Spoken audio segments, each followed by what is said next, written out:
Исәнмесез, эфирда яңалыклар чыгарылышы, студияда Лилия Гатина, алга таба кайбер темалар турында кыскача. Беренче майда бакча җәмгыятьләре ягына транспорт йөри башлады. Чаллылар автобусларының йөрү графигыннан да, соныннан да канәгать түгел. Чаллыда мәктәпләрне капиталь ремонтлау дәвам итә. Төзүчеләр укучыларга комачаулы имам, дәресләр ничек үткәрелә? Чаллыда фонтаннар сезоны ачылды, ләкин барысы да эшлейме? Кайсы фонтан янында булу куркыныч? Автобуста урын өчен көрәш. Беренче майда бакча җәмгыятьләре ягына транспорт йөри башлады. Чаллылар автобусларының йөрү графикыннан да, соныннан да канәгать түгел. Бүген пассажирлар безнең тикшерү төркеменә үз дәгъваларын белдерделәр. Сәгать әле 8-дә тулмаган, Кызыл Чаллы тукталышында тезелгән чират шактый зур. Бакчачылар үз участокларына ашыгалар һәм алдан автобусларда урын алалар. Ял көннәрендә һәр бакча җәмгыятенә үз транспорты бүлеп бирелә, эш көннәрендә юнәлешләр берләштерелә. Мәсәлән, Кама һәм Отделочник Весна һәм Луч бакчачылык ширкәтләренә бер автобус йөри.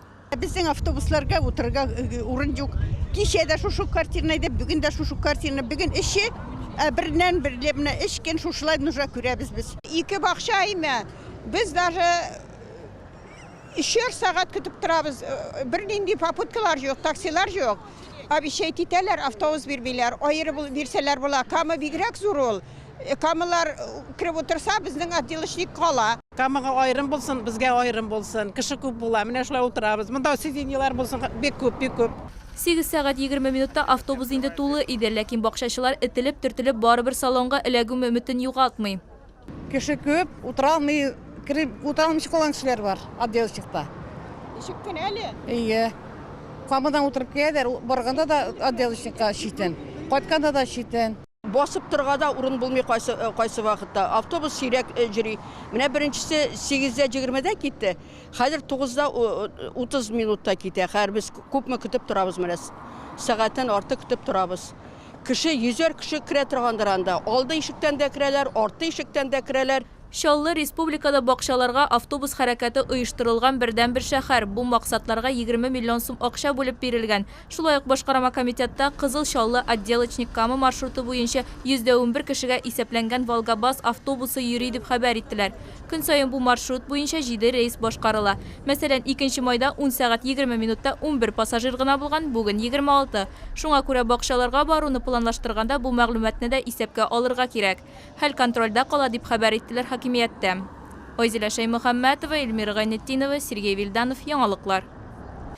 Төзелеш эшләре укуга комачауламый. Чаллыда мәктәпләрне капиталь ремонтлау дәвам итә, ләкин уку процессы әле тәмамланмаган. Төзүчеләр оркестры укучыларга комачауламыймы, дәресләр ничек үткәрелә? Бу сорауларга җавапны минем хезмәттәшем эзләде. Бу 56-нчы мәктәпнең спорт залы ремонт эшләре тәмамланган диярлек. Монда идән япмасы яңартылган һәм җылыту радиаторлары урнаштырылган, стеналар буялган. Төзүчеләр эшләгәндә, укучылар да ял итмәгән. Шулай итеп, мәктәптә вакытлыча 2нче смена оештырылган. Физкультура дәресләре спорт залда ремонт булганда, мәктәп территориясендә спортивный площадкаларда булды. Рәхмәт бик зур. Ул площадкалар заманында безгә бирде шәһәр хакимияте. Форсат белән файдаланып, зур рәхмәтле әйтәсем килә укытучыларга, балаларга, әти-әниләргә. Каядыр 2нче сменга чакырдык. Кайсыдыр класслар хозяйственный блокта безнең матур класслар бар, анда күчтеләр. Технология кабинеты яңартыла башлагач, балалар хуҗалык блогында укыган. Анда уку өчен барлык шартларда тудырылган. Дәресләрне югалту булмады дип ышандырдылар мәктәптә. Хәзерге вакытта 1нче, 2нче һәм 4нче катлар, актлар һәм спорт заллары тулысынча 3нче кат өлешчә ремонтланган. Төзелеш эшләре 70%-ка тәмамланган. Бу мәктәптә мин инде 21 ел эшлим. Шушы 21 ел эчендә бу безнең беренче зур шундый ремонтыбыз. Без бу ремонтка бик шатбыз. Шундый ремонт, матур ремонт бара. Минем классым, менә бу кабинетым минем. Мин инде монда кирдем. Хәзер ремонттан соң ремонт вакытында укуларыбыз үзелмәде. Дәресләр шулай ук барды. Мин бигрәк тә инде ремонт башланганда 11нче класслар өчен бик тик борчылган идем. Гүзәл Усманова сүзләренчә, борчылу өчен сәбәпләр юк. Дәресләр туктатылмаган, өстәмә дәресләр дә үткәрелгән. Хәзер 11нче сыйныф укучылары төзекләндерелгән кабинетта укыйлар. Хәзер монда Бик матур, җылы, якты. Безнең мәктәптә хәзер ремонт ясадылар. Безнең сыйныф хәзер бик чиста, өлкән, якты.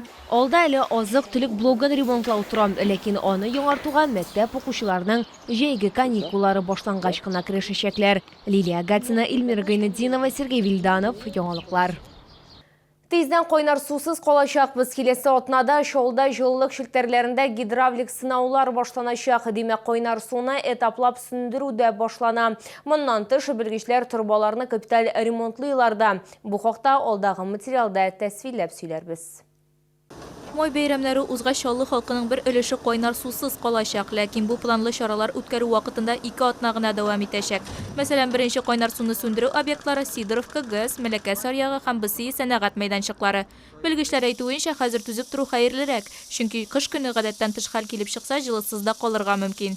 Во время гидравлических испытаний мы проводим испытания повышенным давлением на прочность и плотность, выявляем узкие места, определяем, где эти повреждения, устраняем. Помимо этого мы проводим ревизию запорной арматуры, смазку штаков, набивку сальниковых уплотнений и компенсаторы набиваем. В общем, готовим тепловые сети к отопительному сезону.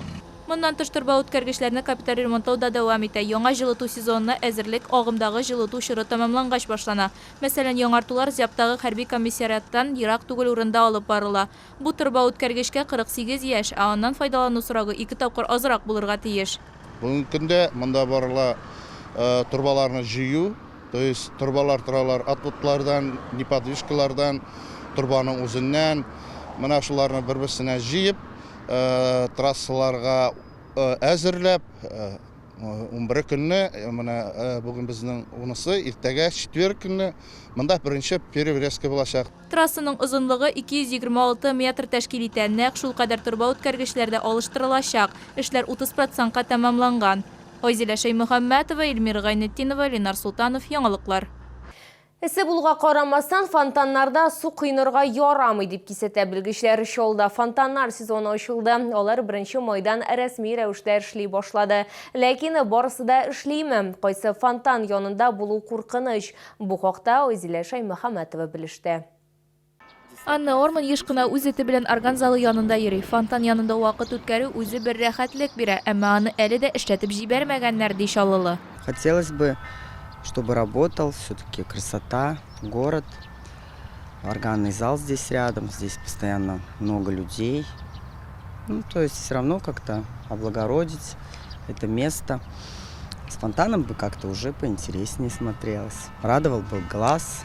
Азатлык мәйданындагы фонтан рәсми рәвештә эшли башлады. Шәһәрдәшләр бу хәлне рәхәтләнеп күзәттеләр.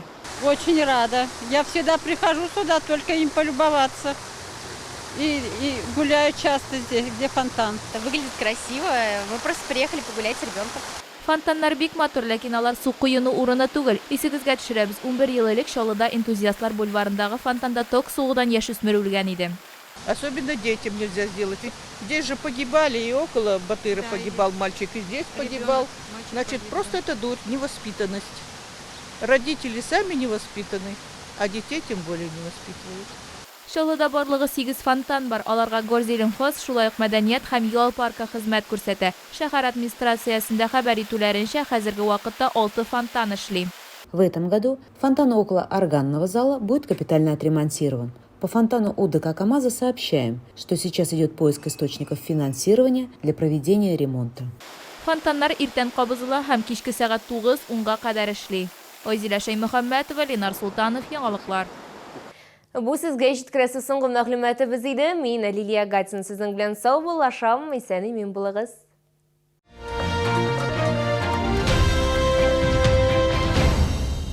Получите денежные средства в КПКГ «Господдержка» на выгодных условиях под залог транспортного средства или недвижимости. Набережные Челны, Новый город, 107.